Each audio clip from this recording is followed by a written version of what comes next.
The name of this coffee is Elita Estate Green Tip Geisha. It's one of the most expensive washed coffees in the history of coffee. And we sell it for $29 a cup in our coffee shop. Some geyser trees produce leaves that have green tips rather than bronze tips. Over years and years of testing and tasting, we've kind of come to realize that the ones with green tips taste a little bit better. It's very difficult to grow. It does not produce a lot of fruits. I mean, if you think about it, people pay how much for a glass of wine? So I don't understand why we can't put coffee on the same pedestal as any other high-end beverage. Almost every single coffee I've tasted, I try to take a picture of it or say something about it. I've tried over 600 plus beans. I travel for coffees. I probably spent 200 hours working on my grinder. Then again, I don't think I'm the typical consumer. Coffee geek culture. There's a lot of us. Again, we're just crazy, passionate nerds.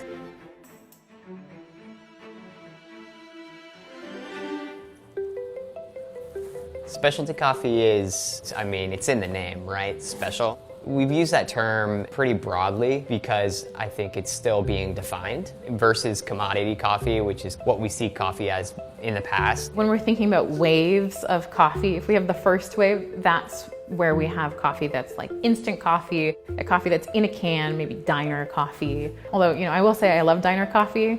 You go and put some cream and sugar in there with your bacon and eggs. Love it. And then second wave is something like Starbucks.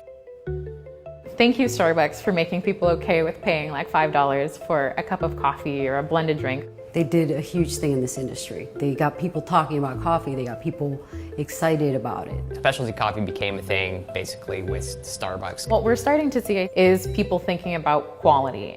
And then third wave, we start seeing a shift into the coffee itself, thinking about where it comes from, the quality and the craft.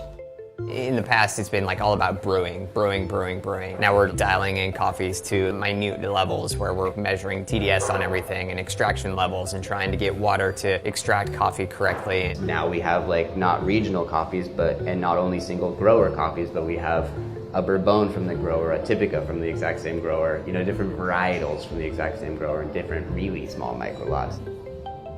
Just to know the farmer's name. How many people know, how many beer people know the farmer that actually grew the beer? That's really pretty cool. The lines of communication have just increased because of technology and smartphones, that we're now able to request specific things from farmers, or farmers are able to send us specific experiments. We can take that exact same single farmer and say, we want your Bourbon, but in your processing method, we want you to ferment it for 12 hours. And then over here, we ferment it for 32 hours. We're able to do things now that just wouldn't have literally been possible 5 years ago.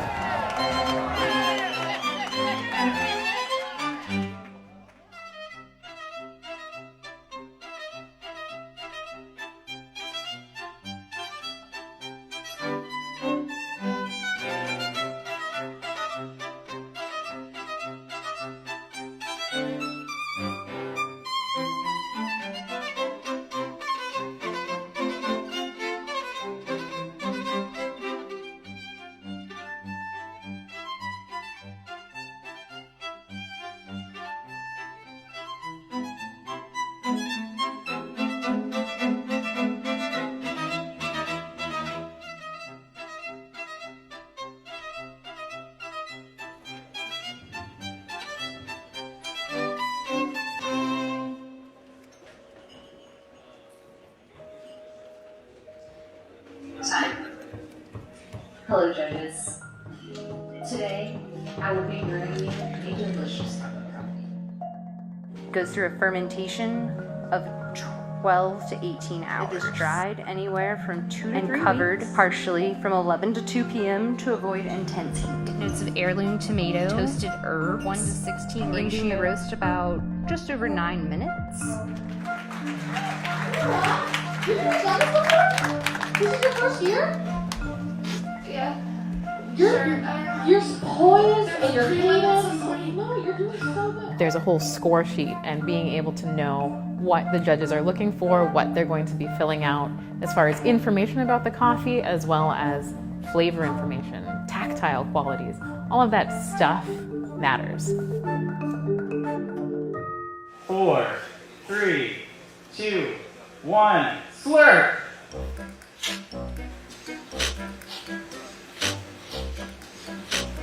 Cupping has become the worldwide standard of how to taste coffees. We take a sort of bowl-shaped spoon and slurp up that coffee liquid. So you actually are meant to spray it all across your palate and really get the full experience of texture, of flavor. The thing about wine, in that when you taste the Pinot or Cab, it's all coming from a grape, but they all have, different varieties, different terroirs in the soil. And in coffee, you're gonna wanna try to find the attributes, the sweetness, the acidity, the body, the cleanliness of a cup. The number of aromatic compounds present in roasted coffee is greater than that of wine. There's like 1,000.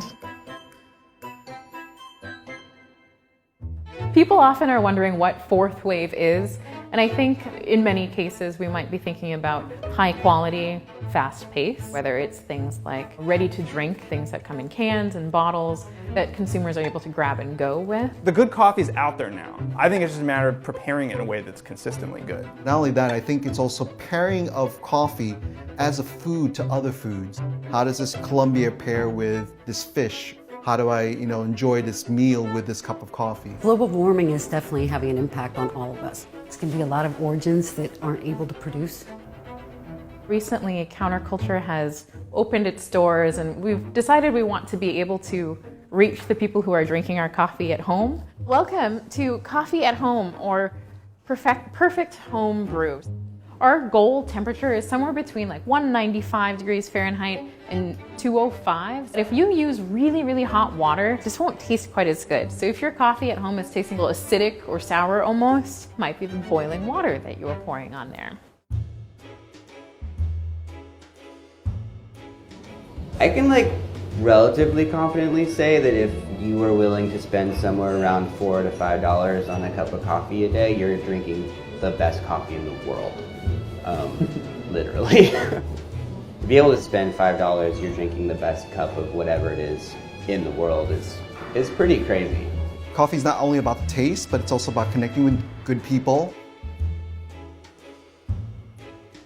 It's a culture in itself, not just a community, it's a culture.